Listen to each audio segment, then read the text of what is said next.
श्री सीतारामचंद्राभ्याम नमः। श्रीमद् वाल्मीकि रामायण अरण्यकांड 70वां सर्ग। श्री राम और लक्ष्मण का परस्पर विचार करके कबंध की दोनों भुजाओं को काट डालना तथा कबंध के द्वारा उनका स्वागत। अपने बाहुपाश से घिरकर वहां खड़े हुए उन दोनों भाई श्री राम और लक्ष्मण की ओर देखकर कबंध ने कहा, क्षत्रिय शिरोमणि राजकुमारों, मुझे भूख से पीड़ित देखकर भी खड़े क्यों हो? मेरे मुंह में चले आओ, क्योंकि दैव ने मेरे भोजन के लिए ही तुम्हें यहाँ भेजा है, इसलिए तुम दोनों की बुद्धि मारी गई है।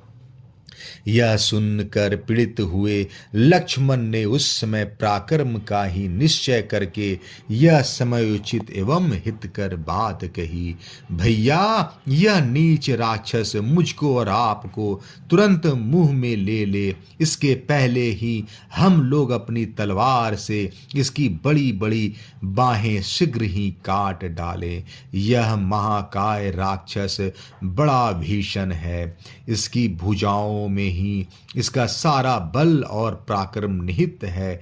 यह समस्त संसार को सर्वथा पराजित सा करके अब हम लोगों को भी यहाँ मार डालना चाहता है।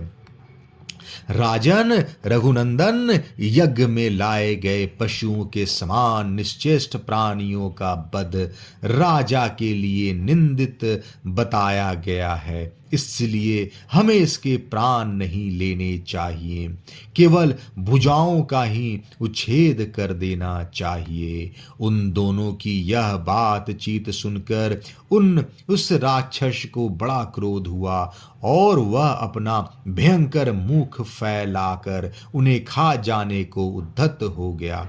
इतने में ही देश काल अवसर का ज्ञान रखने वाले उन दोनों रघुवंशी राजकुमारों ने अत्यंत हर्ष में भरकर तलवारों से ही उनकी दोनों भुजाएं कंधों से काट गिराई।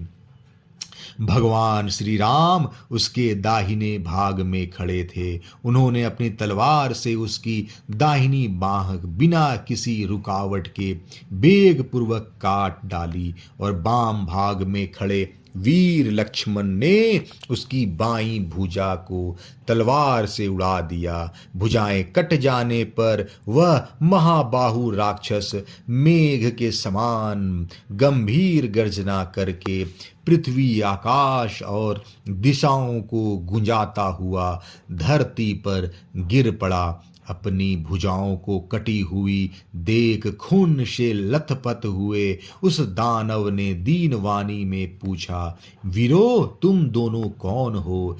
कबंध के इस प्रकार पूछने पर शुभ लक्षणों वाले महाबली लक्ष्मण ने उसे श्री रामचंद्र जी का परिचय देना प्रारंभ किया।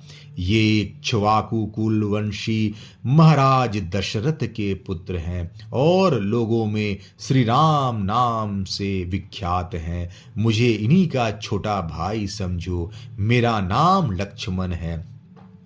माता कैकेयी के द्वारा जब इनका राज्याभिषेक रोक दिया गया तब ये पिता की आज्ञा से वन में चले आए और मेरे तथा अपनी पत्नी के साथ इस विशाल वन में विचरण करने लगे। इस निर्जन वन में रहते हुए इन देवतुल प्रभावशाली श्री रघुनाथ जी की पत्नी को किसी राक्षस ने हर लिया है। उन्हीं का पता लगाने की इच्छा से हम लोग यहाँ आए हैं। तुम कौन हो और कबंध के समान रूप धारण करके क्यों इस वन में पड़े हो? छाती के नीचे चमकता हुआ मुंह और टूटी हुई जंघा पिंडली लिए तुम किस कारण इधर उधर लुढ़कते फिरते हो? लक्ष्मण के ऐसा कहने पर कबंध को इंद्र की कही हुई बात का स्मरण हो आया, अतः उसने बड़ी प्रसन्नता के साथ लक्ष्मण को उनकी बात का उत्तर दिया। पुरुष सिंह वीरो, आप दोनों का स्वागत है। बड़े भाग्य से मुझे आप लोगों का दर्शन मिला है। ये मेरी दोनों भुजाएं मेरे लिए भारी बंधन थी। सौभाग्य की बात है कि आप लोगों ने इन्हें काट डाला। नरश्रेष्ठ श्री राम, मुझे जो ऐसा क्रूप रूप प्राप्त हुआ है, यह मेरी ही उदंडता का फल है। यह सब कैसे हुआ, वह प्रसंग आपको मैं ठीक ठीक बता रहा हूँ, आप मुझसे सुने। अरण्यकांड 17वां सर्ग समाप्त। जय श्री राम।